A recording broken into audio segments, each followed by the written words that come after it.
Good morning students. 9th class Hindi के अंतर्गत जो प्रकरण आज हम शुरू करने जा रहे हैं वह है संस्कृत खंड से द्वितीय पाठ सदाचार है। तो आइए इस पाठ के अनुवाद को समझते हैं। अनुवाद को समझने से पहले हम ये जानेंगे कि सदाचार का अर्थ क्या होता है।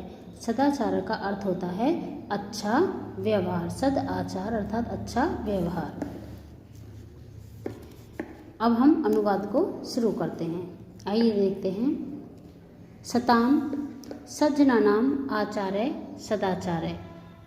सताम अर्थात सत्य में, सज्जनानाम अर्थात सज्जनों का, आचार ही सदाचार होता है। सत्य में सज्जनों का आचार अर्थात व्यवहार ही सदाचार होता है। ये जना सद एव विचारयन्ति सद एव वदन्ति सद एव आचरन्ति ते एव सज्जना भवन्ति। ये जना, जना अर्थात लोग, जो सत्य ही विचार करते हैं, सद एव वदन्ति अर्थात सत्य ही बोलते हैं, सद एव आचरन्ति यानी कि सत्य का ही आचरण या व्यवहार करते हैं, ते एव सज्जना भवन्ति वे ही सज्जन होते हैं। जो लोग सत्य का ही विचार करते हैं अर्थात सत्य की ही सोचते हैं, सत्य ही बोलते हैं और सत्य का ही व्यवहार करते हैं वे ही सज्जन होते हैं। सज्जना यथा आचरन्ति तथैवाचरणं सदाचारः भवति। सज्जना यथा जैसा, आचरन्ति यानी कि व्यवहार करते हैं, तथैव आचरणम तथैव अर्थात वैसा ही आचरण, सदाचारः भवति अर्थात होता है। सज्जन जैसा व्यवहार करते हैं वैसा व्यवहार ही सदाचार होता है। सदाचारेणैव सज्जना स्वीकीयानि इन्द्रियाणि वशे कृत्वा सर्वैः सह शिष्टं व्यवहारं कुर्वन्ति। सदाचाराणैव यानी कि सदाचारी, सज्जना सज्जन, स्वीकीयानि यानी कि अपने या अपनी, इंद्रियाणि इंद्रियों को, वशे वश में, कृत्वा करके, सर्वे सभी के, सह साथ, शिष्टम यानी कि शिष्ट, शिष्टता से युक्त, व्यवहार कुर्वन्ति करते हैं। सदाचारी सज्जन अपनी इंद्रियों को वश में करके सभी के साथ शिष्टता का व्यवहार करते हैं। विनय ही मनुष्याणाम भूषणम। विनय ही मनुष्याणाम अर्थात मनुष्यों का, भूषणम आभूषण है, अर्थात विनय ही या विनयशीलता ही या विनम्रता ही मनुष्यों का गहना है या आभूषण है। विनयशील जन है सर्वेषां जनानां प्रियः भवति। विनयशील या विनम्रता से युक्त मनुष्य ही सर्वेषां अर्थात सभी, जनानाम लोगों का, प्रिय भवति अर्थात होता है। विनयता से युक्त या विनयशील मनुष्य ही सभी लोगों का प्रिय होता है। विनय सदाचार उद्भवति। विनय से ही अर्थात विनम्रता से ही सदाचार उद्भवति अर्थात उत्पन्न होता है। विनय से ही सदाचार उत्पन्न होता है। सदाचारात् न केवलं विनय अपि तु विविधा अन्य अपि सद्गुणा विकसन्ति। सदाचारात् सदाचार से न केवल विनय अपि तु विविधा विभिन्न प्रकार के, अन्य भी सद्गुण अच्छे गुण विकसन्ति विकसित होते हैं। सदाचार से न केवल विनम्रता अपितु अन्य विभिन्न प्रकार के गुण भी, अच्छे गुण भी विकसित होते हैं। यथा जिस प्रकार, जैसे कि धैर्यम धैर्य, दाक्षिण्यम संयम, आत्मविश्वास है, निर्भीकता। जैसे कि धैर्य, दाक्षिण्यम, दाक्षिण्यम का अर्थ होता है शिष्टाचार या फिर शालीनता, संयम, आत्मविश्वास, निर्भीकता। तो सदाचार से न केवल विनय विनम्रता अपितु अन्य विविध प्रकार के अच्छे गुण भी विकसित होते हैं, जैसे कि धैर्य, शिष्टता, संयम, आत्मविश्वास और निर्भीकता। अस्माकं भारतभूमे प्रतिष्ठा जगति सदाचारादेव आसीत्। अस्माकम अर्थात हमारी, भारत भूमि की प्रतिष्ठा को जगाने वाला सदाचार आसित है। हमारी भारत भूमि की प्रतिष्ठा को जगाने वाला या उत्पन्न करने वाला सदाचार ही है। पृथिव्यां सर्वमानवा स्वयं स्वयं चरित्रम भारतस्य सदाचारः परायणात् जनान् शिक्षेरन्। पृथ्वी पर सर्वमानवा सभी मानवों को स्वयं स्वयं अपने अपने चरित्र के भारत के सदाचार से परायणात् प्राप्त करना चाहिए, जनात लोगों से शिक्षा को। पृथ्वी पर सभी लोगों को अपने अपने चरित्र का निर्माण भारत के सदाचार की शिक्षा को प्राप्त करने वाले लोगों से बनाना चाहिए या निर्माण करना चाहिए। दोबारा से देखेंगे कि पृथ्वी पर सभी लोगों को अपने अपने चरित्र का निर्माण भारत के सदाचार की शिक्षा को प्राप्त करने वाले लोगों से बनाना चाहिए। भारत भूमि अनेकेषां सदाचारिणां पुरुषं जननी। भारत भूमि अनेक सदाचारी पुरुषों की जननी है या जन्मभूमि है। एतेषां या उत्पन्न करने वाली या भारत भूमि अनेक सदाचारी पुरुषों को जन्म देने वाली है। एतेषां महापुरुषाणां आचार्य अनुकरणीय।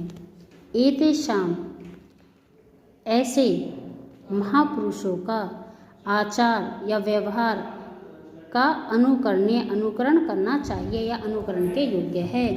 ऐसे महापुरुषों का व्यवहार अनुकरण के योग्य है। सदाचार नाम है नियम संयमों पालना। सदाचार का नाम नियम और संयम का पालन करना है। इंद्रिय संयम सदाचारस्य मूले तिष्ठते। इंद्रियों का संयम सदाचार के मूल अर्थात मूल में स्थित है। इंद्रियों का संयम सदाचार के मूल में या केंद्र में स्थित है। इंद्रिय संयमे युक्ताहार विहारेण युक्त स्वप्नावबोधेन च संभवति।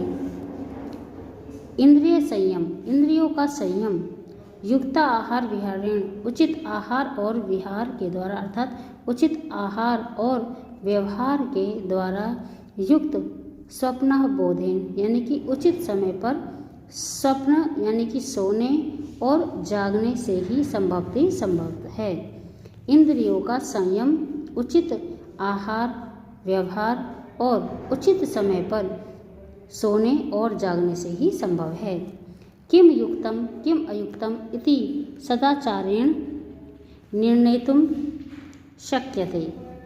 क्या युक्तम उचित है और किम अयुक्तम क्या अनुचित है इति यह सदाचार के निर्णेतुं शक्यते के द्वारा ही संभव है। क्या उचित है और क्या उचित है यह सदाचार के द्वारा ही संभव है। ये के अपि पुरुषा महानता अभवन। ये के अपि ये जो पुरुष महान अभवन हुए हैं ते संयम के द्वारा सदाचारण के द्वारा उन्नति को प्राप्त हुए हैं। ये के अपि अर्थात ये जो भी पुरुष महान हुए हैं वे संयम सदाचार के द्वारा उन्नति को प्राप्त हुए हैं। ये जने नियमेन अधीते यथा सम्यम सेते जागृति खाते पिबति च से निश्चयन अभिध्यम गच्छति।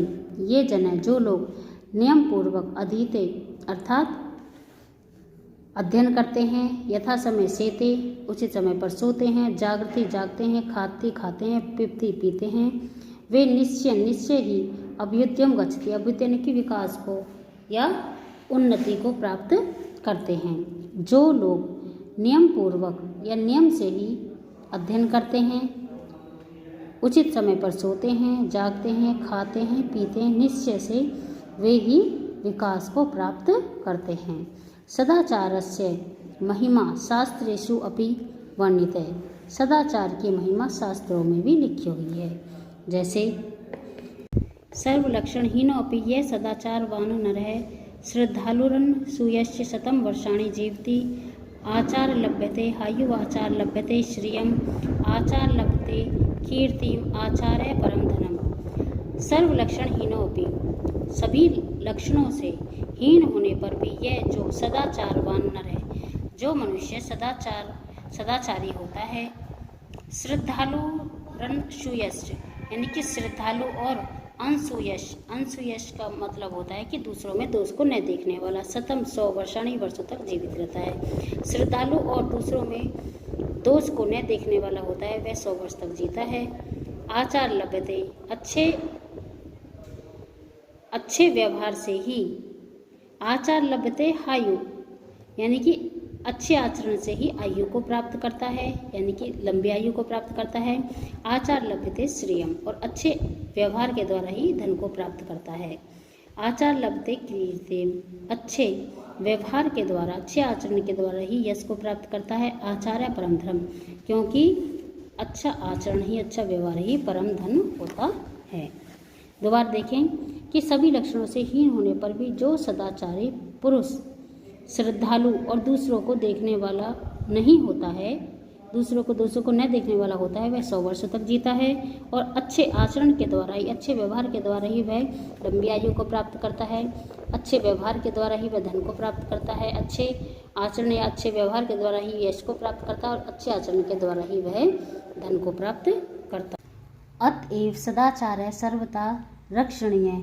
महाभारते अपि सत्यम एव उक्तम यत् अस्माभिः सदा चरित्रस्य रक्षा कार्या। धर्म तु आयाति याति च चरित्रं यदि नष्टं स्यात् तर्हि सर्वं विनष्टं भवति। व्रतं यत्नेन संरक्षेत वित्तम् आयाति याति च अक्षणो विदते क्षणो वृततस्तु हतो हते। अतएव इस प्रकार ही सदाचार सर्वथा सभी प्रकार से रक्षणीय, रक्षा के योग्य है।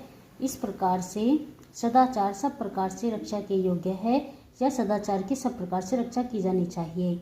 महाभारत में अपि भी सत्यम सत्य ही एव उक्तम लिखा हुआ है, यद कि अस्माभि हमें सदा चरित्र की रक्षा कार्य करनी चाहिए। महाभारत में भी सत्य ही लिखा हुआ है कि ये सत्य ही कहा गया है कि हमें सदा चरित्र की रक्षा करनी चाहिए। धर्म तो आयाति याति च धन तो आयाति आता है, याति जाता है, च और धन तो आता है और जाता है। चरित्रम यदि नष्टम स्यात् चरित्र यदि नष्ट स्यात् हो जाए तर्हि तो सर्वम सब कुछ विनष्ट नष्ट भवति हो जाता है। यदि चरित्र नष्ट हो जाए तो सब कुछ नष्ट हो जाता है। यह श्लोक है। व्रतम यत्नेन संरक्षेत वित्तम आयाति याति च। व्रतम अर्थात चरित्र की यत्नेन यत्न पूर्वक संरक्षित रक्षा की जानी चाहिए। वित्त अर्थात धन आयाति आता है या याति जाता है, च और धन तो आता है और जाता है। अक्षणो विततय अक्षणो अर्थात कुछ भी नष्ट नहीं होता।